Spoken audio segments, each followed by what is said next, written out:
Équation du type x au carré égale a. Donc cette équation admet soit 0, soit une, soit deux solutions en fonction de ce nombre a. Si a est négatif, donc quand est-ce qu'un carré est négatif? Réponse jamais. Donc si a est négatif, l'équation x au carré égale a n'a pas de solution.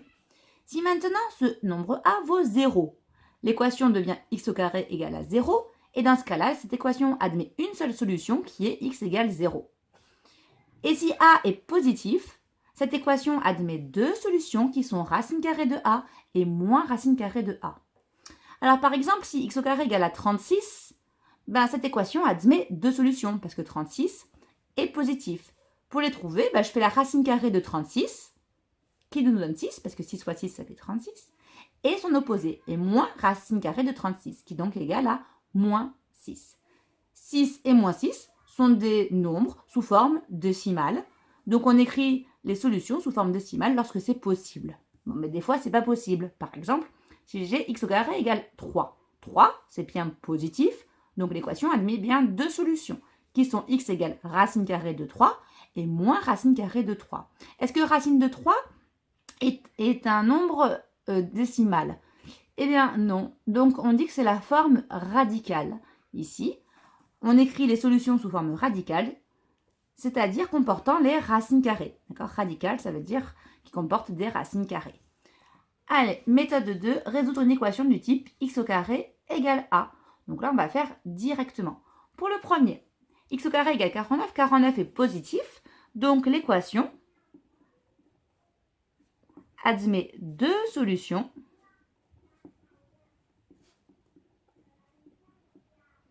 qui sont donc x égale racine carrée de 49. Et racine carrée de 49, je connais, parce que 49, c'est le carré de 7. Donc racine carrée de 49, c'est 7. Et l'autre solution, ça va être son opposé, moins racine carrée de 49, c'est-à-dire moins 7. Ce sont des écritures sous forme décimale. On continue, x carré égale 100. 100 est un nombre positif. Donc on peut tout de suite dire que l'équation admet deux solutions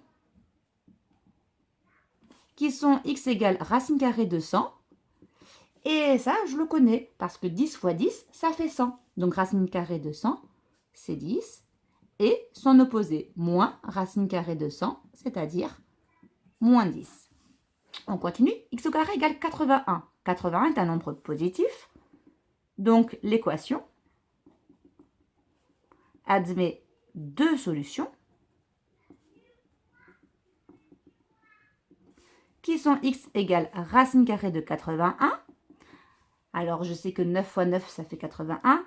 Donc racine de 81, c'est 9. Et son opposé, moins racine de 81, c'est-à-dire moins 9. X au carré égale moins 16. Ah, moins 16 ici est négatif. Donc tout de suite, je peux dire que l'équation n'admet pas de solution. On continue. X au carré égale 2. 2 est positif. Donc je sais que l'équation admet deux solutions qui sont x égale racine carrée de 2. Alors, est-ce que je connais racine carrée de 2 non. 2 n'est pas un carré parfait, donc racine carrée de 2, je ne peux pas l'écrire sous forme décimale. Je vais donc laisser la forme radicale. Et son opposé qui est moins racine carrée de 2. On continue. X au carré égale 15. 15 est un nombre positif. Donc tout de suite, je peux dire que l'équation admet deux solutions qui sont x égale racine carrée de 15. 15 n'est pas un carré parfait, donc racine de 15, je ne peux pas l'écrire sous forme décimale. Et son opposé, qui est égal à moins racine carrée de 15. On continue.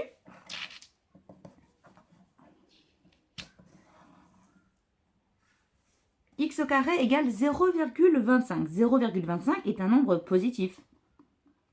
Donc l'équation admet deux solutions qui sont racine carrée de 0,25. Donc on cherche, est-ce qu'on connaît un carré? est-ce qu'on connaît un nombre dont le carré est 0,25? Eh bien oui, c'est tout simplement 0,5.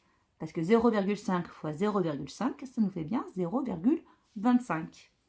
Et son opposé, qui est égal à moins racine carrée de 0,25, c'est-à-dire moins 0,5. Et on continue avec la dernière. Ici, on a x au carré égale 0. Donc là, c'est facile. C'est le deuxième cas. L'équation admet une seule solution qui est tout simplement x égale 0. C'est un cas particulier.